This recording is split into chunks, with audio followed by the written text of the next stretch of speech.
Boa tarde! Olá, olá! Sejam bem-vindos à live do Papo Glaucoma. Nessa live a gente vai tirar dúvidas de vocês, então vocês vão me mandando aí as perguntinhas de vocês para eu responder as dúvidas de vocês sobre glaucoma, qualquer coisa da oftalmologia que vocês queiram perguntar. Podem já ir mandando as dúvidas de vocês, sejam bem-vindos. Boa tarde, Isabel. Oi, Mariana. Tudo bom, Rodrigo? Bem-vindos. Quem tá chegando novo aí, não conhece o esquema da live, vamos lá. O meu nome é Samantha Vasques, eu sou oftalmologista, especialista em glaucoma e catarata do Rio de Janeiro. E aqui no Papo Glaucoma eu ajudo vocês a manterem o glaucoma controlado e com isso enxergando pela vida toda. Essa live de hoje é de tema livre, então vocês podem tirar dúvidas sobre qualquer assunto que vocês queiram relacionado ao glaucoma, visão, oftalmologia, e vocês podem mandar essas perguntas aqui embaixo pelo chat, ou então, onde fica até mais fácil de eu encontrar, é nesse balãozinho aqui que tem uma interrogação que está aparecendo em algum lugar nesse cantinho aqui da tela de vocês, e aí vocês podem ir mandando as perguntas por ali que eu vou responder. Vamos lá já começar. Opa, a Isabel foi rápida no gatilho aqui, já mandou uma pergunta muito boa. Isabel perguntou sobre lentes trifocais para quem tem glaucoma. Excelente pergunta. Vamos conversar um pouquinho sobre isso. Bom, pessoal, catarata é uma alteração dos olhos pela idade que todo mundo vai ter um dia, ninguém escapa, é que nem cabelo branco. E quando a gente faz a cirurgia de catarata, o que nós fazemos é substituir a lente natural do olho que envelheceu e virou a catarata, e a gente substitui essa lente natural velha por uma lente artificial, tá? Quando a gente vai fazer o implante dessa lente, existem vários tipos de lentes diferentes que a gente pode usar. E tem algumas coisas que influenciam nessa decisão, é uma escolha muito pessoal de cada caso e de cada paciente. Não tem uma lente que seja a melhor e que todo mundo deva usar essa, não. A lente que é melhor para mim não é a mesma que é melhor para você que está me vendo. A lente, ela é específica para cada caso, tá? E uma das coisas que influencia nessa decisão é o desejo do paciente de ter independência dos óculos depois da cirurgia de catarata. Com certeza vocês já ouviram alguém falar, eu operei a catarata, nunca mais precisei usar óculos. Vocês já devem ter ouvido alguns colegas, parentes de vocês comentando isso. E esse desejo de não usar óculos é uma das coisas que influenciam, porque essa lente que vai ser implantada na cirurgia, ela pode levar o seu grau e fazer uma correção do grau dos óculos, tá?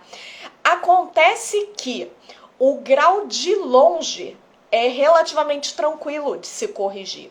Mas o grau de perto, ele é um pouquinho mais complicado e precisa de um tipo especial de lentes que a gente chama de lentes trifocais. Então, quem vai operar a catarata e não quer usar óculos nem para longe, nem para perto, essas lentes trifocais, elas são as mais indicadas. Acontece que, em geral, para a gente colocar uma lente trifocal, a gente quer que esse olho seja perfeitamente saudável. A gente não quer que ele tenha nenhum outro problema além da catarata, tá? Então, quem tem glaucoma não é o melhor paciente para essas lentes trifocais. Isso quer dizer que seja totalmente proibido? Não, casos de glaucoma muito iniciais, muito bem controlados, com campo visual totalmente normal e que o paciente tem muito forte esse desejo de independência do óculos, a gente pode considerar o implante de uma lente trifocal na cirurgia. Mas isso não é a regra, isso é a exceção. A maioria dos pacientes com glaucoma, a gente evita o implante dessa lente trifocal porque pode pode até mesmo prejudicar um pouco a visão depois da cirurgia. Então, em geral, em quem tem glaucoma, a gente dá uma preferência para corrigir na cirurgia somente o grau de longe e usar um óculos de leitura para dar uma boa visão de perto depois de operada, tá? Então, Isabel, a lente trifocal ela não é proibida, mas a gente precisa avaliar muito bem isso antes para não correr risco de piorar a visão, tá? Então, o paciente com glaucoma não é o melhor paciente para esse implante de lente trifocal na cirurgia de catarata, tá bom? Vamos lá, próxima pergunta. E, gente, eu acho bem que esse balãozinho aqui tá meio bugado. Quem quiser mandar pergunta, gente, usa aqui o chat, porque o balãozinho pra mim não tá funcionando muito bem aqui. Vamos lá. A Vera tá contando aqui que ela fez uma cirurgia de glaucoma há 7 meses. E aí, depois da cirurgia, ela piorou bastante do ressecamento dos olhos, tem experimentado vários lubrificantes. Bom, gente, olho seco e glaucoma, eles quase que andam de mãos dadas o tempo todo. É uma raridade um paciente com glaucoma que não tenha olho seco. Porque o olho seco é o efeito colateral mais comum de todos os tratamentos para o glaucoma. Então, os colírios, eles ressecam muito os olhos.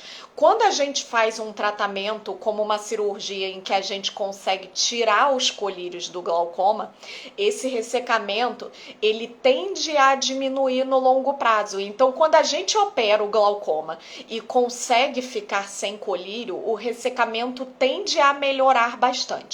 Mas isso é uma coisa mais no longo prazo, tá, pessoal? Porque no começo, depois da cirurgia, principalmente ali nos 2, 3 primeiros meses, a tendência é primeiro piorar o ressecamento pela própria cirurgia, à luz do microscópio, os pontos, colírio de pós-operatório. Então, no começo tende a dar uma piorada no ressecamento, mas conforme a gente tira os colírios do glaucoma, no longo prazo esse ressecamento tem uma tendência de melhorar. Acontece que nem todo mundo que opera o glaucoma fica sem usar os colírios do glaucoma, tá? Então, tem pessoas que mesmo operada, a cirurgia não é suficiente para sozinha controlar e a gente precisa casar a cirurgia com o colírio para ter o melhor resultado, tá? Então, quem segue usando o colírio tende a ter o olho mais ressecado. E uma outra questão é que o ressecamento do olho, ele é uma coisa crônica. A partir do momento que o olho começa a ressecar, é muito difícil que mesmo tirando o colírio, que a pessoa fique sem sintoma nenhum.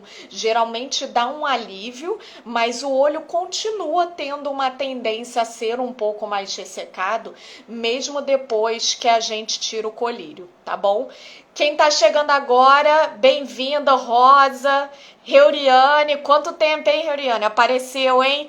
Bom te ver aqui. Ruth, vamos lá ver qual sua dúvida aqui. A Ruth está contando aqui que ela começou o tratamento do glaucoma e depois ela acabou descontinuando esse tratamento durante 3 anos e retornou agora esse ano, mas ela tem dificuldade de manter essa constância no tratamento por causa de ardência com colírio. Vamos lá, Ruth, vamos conversar um pouco sobre essa dificuldade de manter o tratamento, tá? Toda doença que é crônica, e aí o glaucoma entra nessa história, a gente lida com um problema médico chamado adesão terapêutica, tá? Adesão terapêutica é a capacidade do paciente de manter aquele tratamento e que parece óbvio que tem que manter o tratamento, mas a gente sabe que não é uma coisa tão simples assim. Os remédios têm um custo elevado, eles têm efeitos colaterais importantes e o paciente às vezes desanima até com o tratamento. E não é raro acontecer casos como o teu, Ruth, do paciente abandonar o tratamento tratamento. E isso é muito, mas muito preocupante, porque o glaucoma é uma doença silenciosa. Então o paciente não percebe que a doença está piorando até ser tarde demais, tá? Então o abandono do tratamento é um problema muito grave, tá? O que a gente pode fazer para evitar que isso aconteça? Um ponto importante é que vocês precisam estar muito bem informados sobre a doença de vocês. O paciente que entende o glaucoma, que sabe por que o glaucoma acontece, que sabe os riscos envolvidos, é um paciente que tem muito menos chance de abandonar o tratamento do que o paciente que não entende bem a doença. Então é importante ter esse tipo de conversa com seu oftalmologista, de esclarecer muito bem o seu quadro, assistir todos os vídeos do Papo Glaucoma para vocês entenderem muito bem o glaucoma. E a última novidade que está rolando nesse sentido é a comunidade GH, que é o meu grupo de pacientes que já está acontecendo. E se vocês quiserem saber um pouco mais como funciona, me manda mensagem no direct que eu explico para vocês. Mas então, um ponto importante para que a gente evite o abandono de tratamento é que o paciente precisa ser engajado nesse tratamento e entender o que está acontecendo com a doença. Outro ponto muito importante é que a gente precisa combater os efeitos colaterais do tratamento, que são uma das maiores causas de abandono. Então, se precisa tratar com colírio, a gente pode usar um lubrificante para aliviar esse efeito colateral? Ou então, será que precisa mesmo tratar com colírio? Será que a gente não pode usar outra forma de tratamento, como um tratamento a laser ou um tratamento cirúrgico, em que a gente não tenha esses efeitos colaterais do colírio? Dificilmente a gente abre mão por completo do colírio pela vida inteira de um paciente. Apesar de ter várias outras opções de tratamento, o colírio, ele é a base do tratamento do glaucoma. Então, mesmo quando a gente faz o laser, quando a gente opera, muitas vezes depois de um tempo a gente acaba voltando para o colírio. E aí ajuda muito ter uma boa lubrificação do olho para a gente conseguir evitar esses efeitos colaterais e aí manter o tratamento, tá? Então, Ruth, você que está com dificuldade com os efeitos colaterais, conversa com a sua oftalmo, vê se no seu caso tem possibilidade de fazer um laser para ver se você consegue controlar o seu glaucoma, mesmo sem precisar pingar o colírio, ou então diminuir o máximo possível a quantidade de colírio que você usa, tá? A Edva Bandeira tá contando aqui que tá em tratamento, que fez a TREC e continua usando colírio e que ela entende a importância do tratamento, mas que tem momentos que dá vontade de abandonar. Edva, é assim, eu entendo vocês, não é uma coisa fácil, tá? Não é que nenhuma infecção que a gente toma 10 dias de antibiótico e o problema tá resolvido. É aquele problema que tá sempre ali. E tem dias que a gente tá mais animado e tem dias que a gente tá menos animado. É assim mesmo, tá? Vocês vão passar por esses momentos em que às vezes vai dar uma desanimada, mas é muito importante nesse momento que vocês tenham uma boa relação com a oftalmologista de vocês, até para poder trocar uma ideia sobre esse assunto, buscar outras formas de tratamento, e até para vocês verem melhor o resultado do tratamento de vocês, porque quando você vê o tratamento funcionando direitinho, isso dá uma animada e dá uma vontade de continuar, tá? Importante também vocês terem aquela rede de apoio da família, tá? Então, é claro que tudo isso facilita muito na manutenção do tratamento. Próxima dúvida. A Ivone tá contando aqui que a mãe dela fez uma cirurgia de catarata e depois da cirurgia reduziu muito a pressão ocular, tanto que o médico suspendeu o uso do colírio para o glaucoma e ela tá usando só o lubrificante. E aí ela pergunta se é correto isso. Ótima pergunta, Ivone. Vamos lá. Cirurgia de catarata baixa a pressão do olho? Afinal, a cirurgia de catarata é uma cirurgia de catarata e não é uma cirurgia de glaucoma.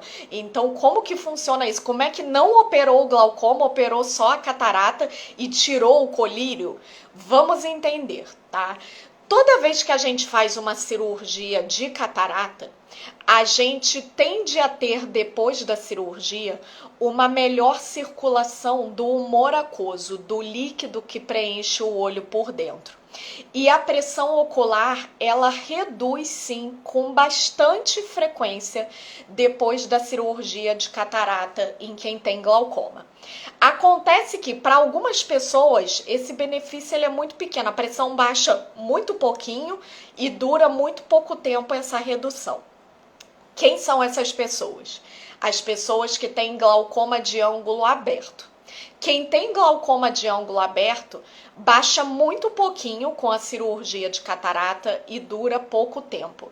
Então, às vezes até dá para tirar o colírio, mas não é uma coisa que dura muito não, tá? A gente segue acompanhando porque a tendência é a pressão voltar a subir. Agora tem um outro perfil de paciente que tem uma resposta excelente com a cirurgia de catarata e que podem baixar até pela metade a pressão e ficar sem colírio nenhum por anos. Quem são esses pacientes? Os pacientes que têm glaucoma de ângulo fechado.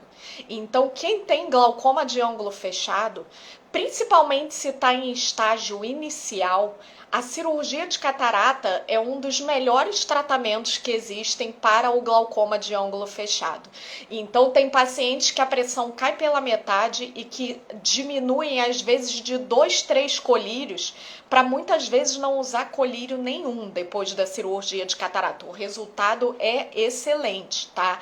Então, se esse foi o caso da sua mãe, é muito comum nos casos de glaucoma de ângulo fechado inicial a gente tirar os colírios depois da cirurgia de catarata, tá bom? Então, parabéns aí pelo resultado da sua mãe que conseguiu baixar bem a pressão. E, pessoal, usem essas histórias de sucesso até para vocês se animarem. A gente falou um pouco da questão de desanimar com o tratamento e o que eu vejo é que vocês fixam muito nas histórias que vocês escutam e que deram errado. E as histórias de quem deu certo, vocês esquecem em questão de segundos, tá? Então, parem para prestar atenção também nas boas histórias que vocês escutam, tá? Olha que história legal essa que a gente ouviu de uma pessoa que tinha glaucoma, operou a catarata e ficou sem colírio, tá? Então, valorizar essas boas histórias dos colegas é uma das coisas que faz a gente manter o ânimo com esse tratamento, tá bom? Próxima pergunta, Ofilu. Ela quer saber sobre o glaucoma neovascular, que é uma forma de glaucoma pouco comentada. Vamos lá entender sobre o glaucoma neovascular. Realmente, o glaucoma neovascular, ele é uma forma de glaucoma que não é muito falado. Por quê? Porque é uma forma rara de glaucoma, ele não é das mais comuns, não. Ainda bem, porque é uma forma bem grave de glaucoma, tá? Vamos entender como é que funciona o glaucoma neovascular. O glaucoma neovascular é um tipo de glaucoma secundário. O que isso quer dizer? Que não é aquele glaucoma de origem genética, não. É um glaucoma que a pessoa desenvolveu em decorrência de uma outra doença. E aí a gente tem duas grandes doenças envolvidas no glaucoma neovascular: diabetes e as tromboses da retina, tá? Os nomes técnicos: retinopatia diabética, que é quando o diabetes afeta os vasos da retina, e as oclusões vasculares da retina, que popularmente são conhecidas como as tromboses da retina, tá? Essas são duas doenças que afetam vasos sanguíneos. E aí o que acontece nessas doenças é que a gente tem uma proliferação de vasos sanguíneos anormais no olho, e esses vasos sanguíneos anormais, eles levam a um aumento muito significativo significativo da pressão ocular. Então, são pessoas que têm pressões altíssimas, pressões de 60, 70, que podem acontecer no glaucoma neovascular. É uma forma muito agressiva de doença e a gente precisa tratar muito rapidamente, tá? E qual que é esse tratamento? A gente tem 2 pilares de tratamento do glaucoma neovascular. Um é de tratar a raiz do problema. Então, seja o diabetes, seja uma trombose da retina, se não resolver esses vasos sanguíneos anormais, o glaucoma não vai controlar. Então, um grande pilar do neovascular é tratar a raiz do problema, que são esses vasos sanguíneos. E o outro grande pilar é tratar diretamente o glaucoma em si para reduzir a pressão ocular. E, em geral, esse tratamento do glaucoma neovascular, ele é, via de regra, cirúrgico, tá? Então, como é uma forma de glaucoma que é agressiva, a gente prefere os tratamentos cirúrgicos. Principalmente o implante de tubo, a cirurgia de trabeculectomia e também o laser de ciclofotocoagulação, tá bom? Vamos lá para a próxima dúvida aqui, enquanto a Pipa tá fazendo o escândalo dela lá, brigando com os vizinhos. Vocês me escutam e escutam ela também, né? Vamos lá para a próxima pergunta aqui. Eli Marques está perguntando aqui se quem tem glaucoma pode adquirir ceratocone. Vamos falar sobre isso, a relação entre o glaucoma e o ceratocone. Primeiro, o que é o ceratocone, né? O ceratocone é uma doença da córnea. A córnea é esse transparente que a gente tem em cima do colorido do olho, tá? Então, quando a gente olha de lado assim e a gente vê aquela curvinha transparente do olho, isso aqui é a córnea. O ceratocone é uma das principais doenças que podem acometer a córnea. É uma doença de origem principalmente genética e tem um fator precipitante importante, que é o hábito de coçar os olhos. E é por isso que todo oftalmologista briga com o paciente que coça o olho, por isso que todo ano a gente faz campanha no mês do ceratocone para que as pessoas não cocem os olhos, porque essa esfregada no olho, se a pessoa tem a predisposição genética, ela desenvolve o ceratocone. Tá? Agora, isso tem relação com o glaucoma? O que tem a ver o glaucoma? Quem tem glaucoma tem ceratocone, quem tem ceratocone tem glaucoma. Bom, isso é uma relação que a gente não tem muito bem esclarecida, mas a gente percebe na prática que existe uma coincidência entre o glaucoma e o ceratocone. Tá? Eu tenho um bocado de paciente que tem os 2 problemas. Não é uma coisa tão rara assim de a pessoa ter glaucoma e ter ceratocone ao mesmo tempo. O glaucoma não tem como causar ceratocone, mas a gente não sabe muito bem se o ceratocone pode predispor ao glaucoma, porque uma das alterações do ceratocone é de afinar a córnea. E a gente sabe que quem tem córnea fina tem mais chance de ter glaucoma. Tá? Não sabemos então se é exatamente uma relação de o ceratocone causar o glaucoma, ou se na verdade é só uma coincidência por as 2 doenças terem uma relação com a córnea fina, ou se é só uma coincidência por serem 2 doenças comuns mesmo, porque o glaucoma é a maior causa de cegueira no mundo, é uma doença comum, e o ceratocone é uma das doenças mais frequentes da córnea também, então talvez seja só uma coincidência. A verdade é que tem uma relação entre ceratocone e glaucoma, mas a gente não sabe muito bem como que funciona essa relação. Então, quem sabe daqui a uns anos, com mais estudo, eu possa esclarecer melhor essa dúvida. Próxima perguntinha. A Paty Brigadeiro perguntou se o timolol faz desenvolver problemas no pulmão e no coração. Vamos lá falar um pouquinho sobre o timolol. O timolol é um dos colírios mais utilizados para tratamento do glaucoma e é uma medicação muito boa porque ele abaixa bastante a pressão ocular e é uma medicação muito barata e ele tem poucos efeitos colaterais no olho. Mas ele tem uma quantidade mais significativa de efeitos colaterais no restante do nosso corpo, principalmente nesses dois órgãos, coração e pulmão. Vou explicar melhor isso.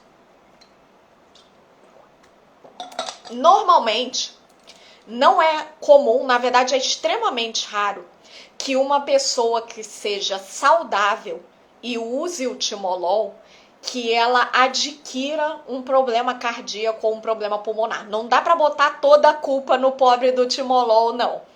Mas se a pessoa já tem um problema anterior, se a pessoa já tem uma asma, se a pessoa já tem um DPOC, um efizema pulmonar, se a pessoa já tem uma arritmia cardíaca, e aqui eu tô falando principalmente das arritmias que fazem o coração bater devagar, tá? Então, essas pessoas que têm asma, DPOC ou arritmias que o coração é lento, se elas usam o timolol ele pode acabar agravando esse quadro, tá? Então, geralmente, o timolol ele não é a causa do problema, mas ele pode descontrolar um problema que você já tinha anteriormente, tá? Então, se já tinha um problema respiratório, se já tinha um problema cardíaco, o timolol pode sim agravar esse quadro, é uma das contraindicações dele. Temos tempo para mais perguntinhas.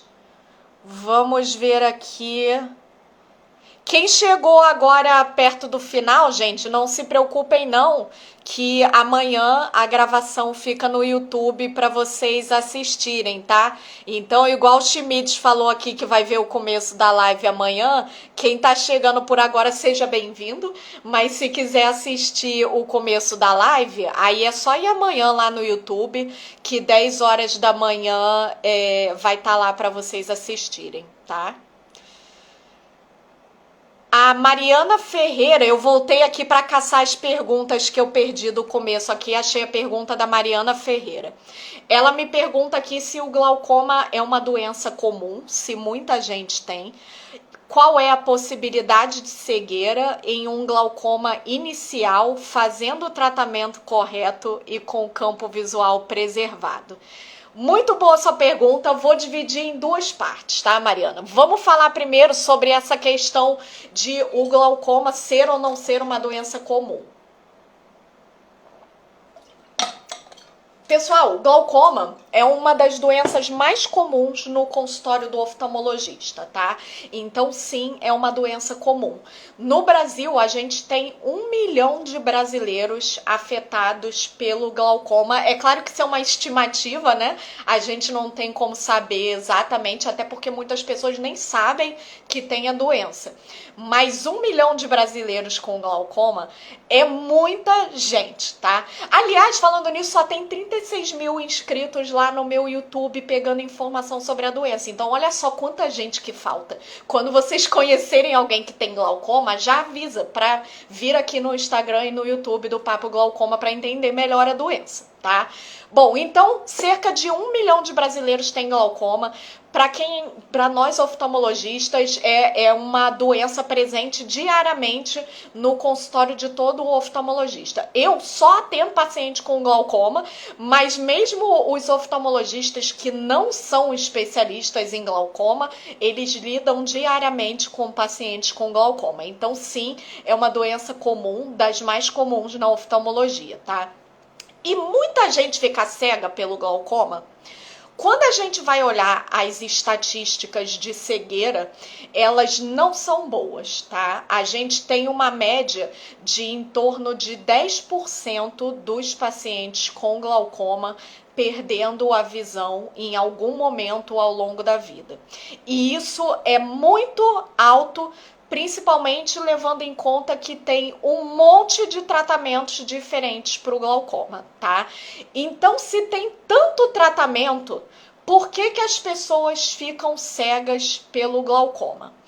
Um dos grandes fatores para isso é o diagnóstico tardio. E aí a gente entra na segunda parte da sua pergunta, que é se um glaucoma inicial e bem controlado, se a chance de cegueira é alta, tá? Quando eu falo que 10% das pessoas com glaucoma ficam cegas, nesse bolo de 10% tem pessoas muito diferentes. Então não dá para eu botar todo mundo misturado, porque tem casos muito diferentes. Por exemplo, hoje vocês aprenderam sobre glaucoma neovascular e eu disse que é uma forma agressiva de glaucoma. Não dá para comparar as chances de cegueira do glaucoma neovascular com as chances de cegueira de uma pessoa que tenha um glaucoma primário de ângulo aberto descoberto em estágio inicial, tá? São doenças de gravidades completamente diferentes, tá bom? Então, 10% é assustador? Sim, mas tenham em mente que 10% não é a chance de cada um de vocês ficarem cegos, é a chance da média da população. E aí, todo mundo tem que fazer uma reflexão e pensar se está no grupo de menor chance ou no grupo de maior chance. Todo paciente com glaucoma tem que ter uma noção se ele está no grupo de baixo risco para cegueira ou no grupo de alto risco para cegueira. Eu vou diferenciar esses dois grupos aqui, mas se enquanto eu estiver falando você perceber que está no grupo de alto risco, não se desespera, escuta até o final, tá? Então vamos lá, quem são as pessoas que têm glaucoma e que têm baixo risco de cegueira? As pessoas que descobriram a doença no começo com campo visual preservado, elas têm baixo risco de cegueira. As pessoas que têm a córnea grossa, elas também têm baixo risco de cegueira. Se ninguém na sua família ficou cego pelo glaucoma, seu risco de cegueira também é menor. Se você é branco, o seu risco de cegueira também é menor. Tá? Se o seu coraçãozinho anda batendo muito bem, saudável, pressão arterial boa, glicose boa, colesterol bom, você também tem menor risco de cegueira, tá?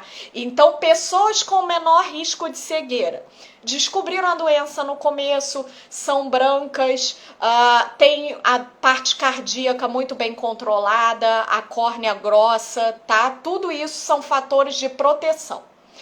E quais são as pessoas que têm o risco maior de cegueira? Se você tem um parente que ficou cego, o seu risco de cegueira é maior, tá? Se a sua córnea é fina, o seu risco de cegueira é maior. Se você é negro, o seu risco de cegueira é maior. Tá? Se a sua parte cardíaca tá uma bagunça, se você tá acima do peso, colesterol desregulado, glicose lá em cima, você tem mais chance de cegueira também, tá? Um outro fator que é o mais importante, se você já descobriu a doença em estágio avançado, esse é o fator mais importante de todos. Então, se você descobriu o glaucoma já com o campo visual muito afetado, a sua chance de cegueira é maior. E se você tem uma forma agressiva de doença, eu dei o exemplo do glaucoma neovascular. Outras formas de doença que são mais agressivas, vou citar alguns exemplos. As pessoas que têm glaucoma decorrente de cirurgia de retina, de transplante de córnea, as pessoas que têm glaucoma decorrente de uveites, tá? Só alguns exemplos de algumas formas de doença que são mais difíceis de controlar. Agora tem gente que já viu aí que tá no grupo ruim, Deixa eu ver quem tá falando aqui. A Maria das Graças, a Eli, elas já perceberam que elas estão no grupo ruim. E aí, é pra desesperar, é pra arrancar os cabelos, é pra chorar? Não, nada disso, tá? O que eu falei? Que não era pra desesperar porque eu ia explicar depois. Então vamos lá. Se você que tá me vendo aí descobriu que está no grupo que tem maior risco de cegueira, o que você tem que fazer? Gente, se a doença é braba, a gente tem que ser mais brabo ainda. Então, essa é a resposta. A gente precisa responder à doença com igual agressividade no tratamento, tá? Então, o período entre as consultas é mais curto, o intervalo entre os exames é mais curto. A gente usa métodos de tratamento que reduzam mais a pressão ocular, como a TREC, o implante de tubo, a ciclofotocoagulação. Então, se a doença é grave, não é para desesperar, é para responder em igual medida, tá bom? E tem que tratar com o especialista em glaucoma. Essas pessoas que estão no grupo que tem maior risco de cegueira precisam ser acompanhadas por especialista em glaucoma, justamente para a gente manter tudo isso que eu falei sobre controle, tá? Então, a gente mede a intensidade do tratamento de acordo com a intensidade da doença. E para pacientes que têm menor chance de cegueira, eu vou usar tratamentos mais leves. Para pacientes que têm maior chance de cegueira, eu vou devolver na mesma moeda e eu vou ser brava também, tá? Então, a questão é essa, é a gente medir o tratamento de acordo com a intensidade da doença. E é por isso que é tão importante vocês terem essas informações. Com certeza teve gente que ouviu e que se identificou com um grupo de baixo risco. Com certeza teve gente que se identificou com um grupo de alto risco. E com certeza teve gente que não entendeu nada. Por quê? Não tem a menor ideia de como é o seu campo visual, não tem a menor ideia de qual é a grossura da sua córnea. Se você tá nesse grupo, qual que é o seu dever de casa? Assistir todos os vídeos, tá? E na próxima consulta com o oftalmologista de vocês, fazer essas perguntas, tá? Doutora, qual é o estágio da doença no meu campo visual? Qual é o meu tipo de glaucoma? É um tipo de glaucoma mais agressivo ou é um tipo de glaucoma mais brando? Qual é a grossura da minha córnea? Tá normal? Tá fina? Tá grossa? Essas todas são informações que vocês têm que saber, tá? Lembram que eu falei no começo? Quem tá aí desde o começo acompanhando? Eu falei lá no começo que um dos pontos essenciais para manter um bom acompanhamento, um bom tratamento regulares é vocês entenderem a doença e não só entender a doença como um todo, o que é o glaucoma e por que ele acontece, mas entender as particularidades do seu caso também, tá? Então, se o seu glaucoma é mais grave, vamos dar uma atenção especial para a saúde do coração também, vamos fazer uma atividade física, vamos perder peso, que vai ajudar bastante, até porque desses fatores de risco que eu falei, muitos deles a gente não consegue modificar. A gente não consegue mudar a grossura da sua córnea, se é fina ou se é grossa. A gente não consegue mudar se você é branco ou negro. A gente não consegue mudar a genética da sua família. A gente não consegue mudar o momento em que a doença foi descoberta. A gente pode sim prevenir para outras pessoas, espalhando informação sobre o glaucoma e fazendo com que as outras pessoas descubram mais cedo. Mas o momento seu a gente não tem como mudar. De todos esses fatores que determinam o risco de cegueira, o único que a gente pode mudar é a parte do nosso coraçãozinho. Ai, gente, tá feio pra vocês, porque parece que eu apontei do lado errado, né? A minha imagem é espelhada pra vocês aqui, então o lado do coração muda. Mas o único fator que a gente pode mudar é a questão cardiovascular. E é por isso que eu falo para todos os meus pacientes, e eu bato muito na tecla aqui nos vídeos também, da importância de quem tem glaucoma fazer um check-up cardiológico anual para ver se tá tudo bem com a glicose, ver se tá tudo bem com o colesterol, tá? Manter o peso regulado, manter uma alimentação saudável, fazer uma atividade física regular, tá bom? Então tudo isso é essencial para a gente reduzir o seu risco, já que é a única coisa que a gente consegue mudar nesse risco, tá bom? Nossa, gente, essa live foi muito boa. A gente conversou sobre muita coisa importante. Hoje vocês capricharam nas perguntas, então obrigada pela participação de todo mundo. Quem ainda não está inscrito lá no YouTube, se inscreve no YouTube, espalha para outras pessoas com glaucoma que vocês conheçam, porque lembra que são 1 milhão de pessoas, então ainda tem muita gente que precisa ouvir essas minhas explicações. E aí, se vocês espalham aí o Papo Glaucoma, vocês me ajudam com essa minha missão. Quem eu não respondi, gente, desculpa, mas é porque realmente se eu for responder todo mundo, eu fico 24 horas aqui na live. Quem eu não respondi, amanhã tem caixinha de perguntas. E essa live de tema livre, perguntas e respostas, ela rola todo mês, uma vez por mês tem essa live. Então vocês entrem na próxima aí se eu não responder. Bernadette, querida, saudades. Pessoal, semana que vem a gente tem outro encontro marcado, sexta-feira às 5 da tarde, não percam. Um ótimo final de semana para todo mundo e a gente se encontra na semana que vem para ajudar vocês a manterem o glaucoma controlado e com isso enxergando pela vida toda. Beijos!